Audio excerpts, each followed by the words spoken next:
welcome, I'm Sebastian and I make travel videos. But today we're gonna be talking about this guy.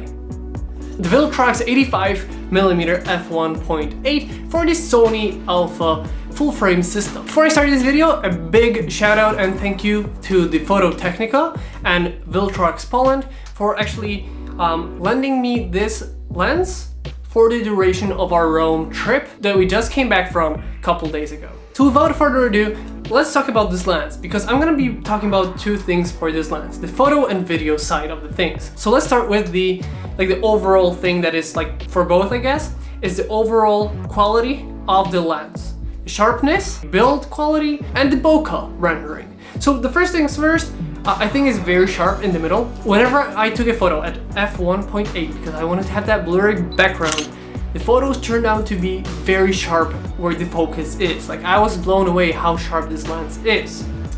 Second thing is the blurriness of the background. It's very nice. It's not something over dramatic. It's not something that is gonna like try and make your eyes go towards the bokeh. It's actually very rendered nicely so that it actually complements the sharpness very well so that your eye is drawn into the sharp point. And with that, the last thing is that is like overall for both sides is the build quality. It's actually a little bit heavier lens than I'm used to because I'm used to like having the plastic lens, but this one is all metal body and it's very like you can feel the weight of that lens. But it's very nice, like it's the way it's built, the way it's made. It's a very nice lens and it very feels solid in the hand. I feel like if I throw this at a wall, the wall will break and this would be all intact. And one more thing about the build quality, I love the element of the glass here. It's just so damn beautiful. It's like so big and beautiful, especially when you see it in like the sunlight. It's beautiful. So without further ado, let's go to the photo side of the things. First off, the focus. And I think a lot of times people say that the not native lens are bad with the focus, but this one I think is very good. Like I love the focus on this. It's out of focus lens and it's very, very good. No problems at all during the photos. We even did photos where we would be walking towards the camera and we did that in Vatican City, both me and Evie, and we both got amazing results. I think we didn't even get one shot that was out of focus. It really did so well with the Sony A7 III. The speed of the autofocus and the speed of this lens overall is very good. Like I had no problems with this. As long as you're in the range that it has the focus, it's gonna be super sharp, super quick. It's very good, very speedy. And if you want to update this lens, there's also a port in the bottom here. You can actually put a USB cable and import from computer like the update files, which I don't know which software update this is on because I don't want to be touching things that are, I got this as a testing unit, so I'm not gonna actually use it in that way. But overall, I think for photo, this is the best lens I have ever used in my life. The photos are super sharp. They have this special look that I really enjoy. Like those are the best. I think, to be honest, those are the best photos I took in my life ever. Like seriously, with this lens. And there's so many after this trip that I'm really fond of and I really love them. I know usually people use a 35 for travel, but I think an 85 is a great alternative because you get those unique travel shots. You can still get things in the back. We got the Vatican City, we got the Colosseum. You can still make out what is behind you, but at the same time, it makes it a little bit different. And that is why I like this lens for travel. Normally people say like, a 35 is a travel lens, 50 is a little bit too narrow already. And then we have 85, me using an 85 and saying it's great. It is great. You just have to use it in your advantage. Take what is strong with this lens, the compression, and try to position things to make them look unique.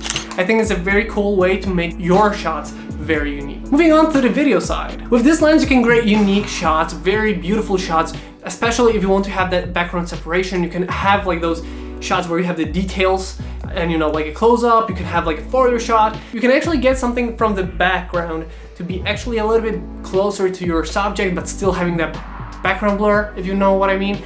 And some of the shots we got with this were, maybe you will not vlog on this, like it's too tight, it's too much of a zoom. But I still think that is a very beautiful lens to use for video, especially since the autofocus on this is very good. It's very good and I'm happy to say that it did its job. Like I was kind of worried how it's gonna look in the video side. And to be honest, the couple shots that we have, the cinematic shots are very beautiful because of the bokeh and the fast autofocus that this has, it was very good. Like, we actually enjoyed using this. The only problem I had with the video side is I didn't have an ND filter. This is the ND filter that I have for this camera normally, and I kind of wish I had one for this because of that, I could not go with a custom shutter speed. I would almost always have to go really high to like 1,000 because it was a little bit too bright, and because of that, you had to do that. But I still think the shots came out really good. Like, even though the shutter speed was very high, it still seems like the shots were really nice. So would I recommend this lens, and especially for someone that is traveling? Like, that is the topic of this channel, but also maybe you want to see if that is actually a good lens for travel. And yes, I would definitely get it. You can get unique shots for both videos and photos with this. This is the best lens I have ever used, and I definitely can recommend this. And I think it's beautiful. Like, for the shots, like I said, beautiful shots, beautiful sharpness. You can get unique travel shots, something that you don't often see. People have it wide, you can have it really very into it and make it a little bit more unique than other people will have. Same thing with the video, and I think it works very, very well. I want to thank one more time Phototechnica and Viltrox Poland for letting me use this lens over the course of the trip to Rome, and it was a great pleasure to actually use this lens. Like, I am astonished how good this lens is. 3 things before I end this video. Well, first off, if you like the music in this video, in any other of my work, you can check out the link down below for Epidemic Sound. If you choose to sign up through that link, you'll get 30 days free, and if you choose to sign up through that link and become a paying subscriber, well, there's gonna be a kickback for me. Second off, if you want to join a travel community, Travel the World is for you. And there is a link down below for Travel the World. And last but not least, if you want to support this channel, there's 2 ways right now. One is Patreon, and if you're a patron, you can get things like personalized postcards from our photos, or postcards that are actually bought in that location that are gonna be sent out to you. Or the second option is, if you check out the link down below, there is actually a website of mine, and there you will see a store. If you actually buy anything through the shop, it goes back to me, so it always helps to grow this channel. So that's gonna be it for today. So I hope you guys enjoyed this video. If you did, don't forget to like, comment, and subscribe. I hope you guys enjoyed this video once again, and I will see you next time.